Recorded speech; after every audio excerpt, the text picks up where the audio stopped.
কাল ছিল আমার এক মাসির বিয়ে, তাই আমরা সপরিবারে সেই অনুষ্ঠানে উপস্থিত ছিলাম। নিজেদের রিলেটিভদের মধ্যে যদি কারোর বিয়ে হয়, বহুদিন পর অনেক মানুষের সাথে নিজেদের মানুষের সাথে দেখা হওয়ার জন্য গল্প করতে করতেই সময় চলে যায়। বড়রা সবাই গল্প করতেই ব্যস্ত। চলুন আমি আপনাদের সাথে মেনুগুলো শেয়ার করে নিই। স্টার্টারে ছিল চিকেন রেশমি কাবাব, চা, মকটেল, ক্রিস্পি চিলি বেবিকর্ন এবং চিজ কর্ন বল। প্রত্যেকটাই অল্প অল্প করে টেস্ট করেছিলাম। বেশ অনেকটা লেট হয়ে গিয়েছিল, তারপর আমরা খেতে বসে গিয়েছিলাম। চলুন দেখা যাক মেইন কোর্সে কি কি খাবার রয়েছে। টেবিলে খুব সুন্দর করে নুন, সস, লেবু আলাদা করে দেওয়াই ছিল, সেগুলো যে যার ইচ্ছে মতো নিজের মতো নিয়ে নিতে পারে। এই বিষয়টা আমার ভীষণই পছন্দের হয়েছিল। প্রথমেই পাতে পড়ে গিয়েছিল গরম গরম রাধা বল্লভী আর চানা মশলা। গরম গরম রাধা বল্লভী, তার সাথে হচ্ছে চানা মশলা। এটা তো নাকি একটা আলাদাই কম্বিনেশন, সবার থেকে তো অন্তত তাই শুনেছি। আমি বিয়ে বাড়িতে গেলেও এগুলোকে একটুখানি অ্যাভয়েড করেই চলি, তবে এই দিন খেলাম, বেশ ভালো লাগলো। তারপরে এসে গিয়েছিল স্যালাড আর হচ্ছে ফিশ ফ্রাই। গরম গরম ফিশ ফ্রাই খেতে আমার ভীষণ ভালো লাগে, আর সেদিন বিয়েবাড়ির সব খাবারগুলোর মধ্যে আমার সব থেকে বেশি এই ফিশ ফ্রাইটাই ভালো লেগেছিল। আমি আবার তার সাথে খানিকটা নিয়ে নিয়েছিলাম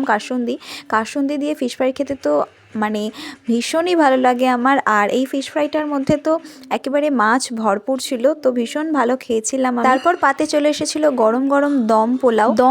নামটা আমি প্রথমবারই শুনেছিলাম যদিও, তবে খেতে খুব একটা আলাদা ছিল না, শুধু পোলাওটা খানিকটা হয় মিষ্টি, আর এটা একটুখানি মিষ্টি ভাবটা কম ছিল। তার সাথে ছিল চিংড়ি মাছের মালাইকারি। চিংড়ি মাছের মালাইকারিটা খেতে ভীষণই ভালো হয়েছিল। পোলাওয়ের মিষ্টি ভাবটা কম থাকার জন্য আমার পোলাওটাও খেতে বেশ ভালো লেগেছিল। তারপরে এসে গিয়েছিল হচ্ছে মটন কষা। পোলাও মটন তো একটা সেরা কম্বিনেশন, সেটাই আমি শুনেছি, তবে আমার কাছে আবার সেটা লাগে না। আমার একটুখানি মটন হোক, চিকেন হোক, গরম গরম ভাতটাই বেশি ভালো লাগে। তো যাই হোক, এটা দিয়েও খেতে বেশ ভালো লেগেছিল, খারাপ কিছু লাগে। তারপর চলে এসেছিল চাটনি আর পাঁপড়ের সাথে চাটনি খেতে তো ভীষণ ভালো লাগে আমার। তারপর চলে এসেছিল মালাই চমচম, এটা আমার ভীষণ প্রিয় মিষ্টি। মালাই চমচমটা খাওয়ার পর এসে গেল হচ্ছে কাঁচাগোল্লাটাও লাইট মিষ্টি হয়, তাই জন্য খেতে বেশ ভালোই লাগে।